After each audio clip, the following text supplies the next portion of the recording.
which is something that I never even anticipated would be, One for All. Never even anticipated that would even be a possibility of something that he would have to do in order to fight this villain and save him. One day, master's degree. One day, PhD. One day, you will write books. One day, commercials. One day, the impossible, you will laugh at the impossible. You will look at the impossible and go, what was I thinking? Hello, my spoiler alert friends. Welcome back to another episode of Let's Talk About It. So, you gotta respect Midoriya. Deku is he's just on another level of like really, truly being a hero. And again, it speaks to Stain's respect for him and how he could see All Might inside of him when they were fighting. Right now we just got done seeing All for One get beat by Kachan. Super dope fight. I loved seeing his abilities and him like transform in his skill level. Like so dope. So if you haven't seen that, go back and watch it. It's the episode Explosion. But this last episode, we see Shigaraki coming in. He's now he has nothing stopping him from literally controlling and taking over everything, right? So him and Deku are fighting, and he steals one of the quirks. He steals Danger Sense, and then he starts utilizing it, and he's like, yo, now I see why you were so hard to catch, because this Danger Sense is fire. It tells you when something's coming, and then you can avoid it.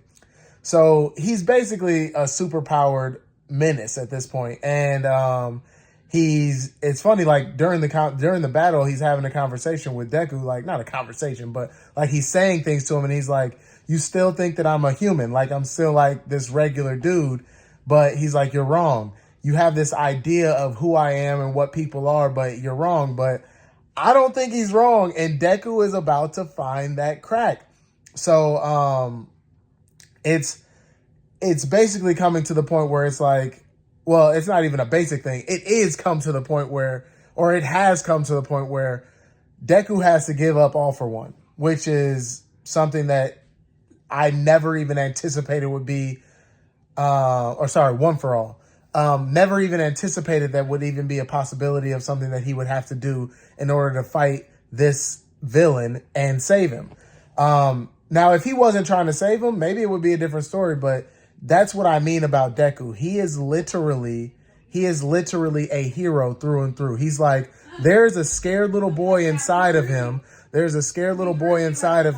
he wants to rescue him. He doesn't want him to stay in this pain of like anger and despair and all this. And I just love Deku. Is one of my favorite characters in the show. I still love Icy Hot. That's my guy.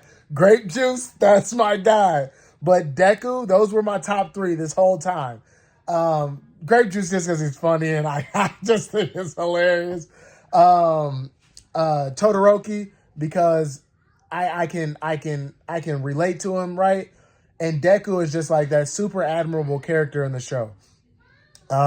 If you hear my kids in the background, I'm still dad, baby. I still gotta be here. So I'm gonna wrap this thing up. But guys, if you haven't seen the last episode, go check it out. Hop in the comments, man. Let's talk about it. I'm catching the views. Hey, the people who are watching my stuff, I appreciate you guys. Thanks for sticking around, watching to the end, hear me talk about this stuff. If you aren't sticking around, stick around, you know what I mean? And let's talk about it. Thanks for watching, guys. I'll see you next time. One thing I know.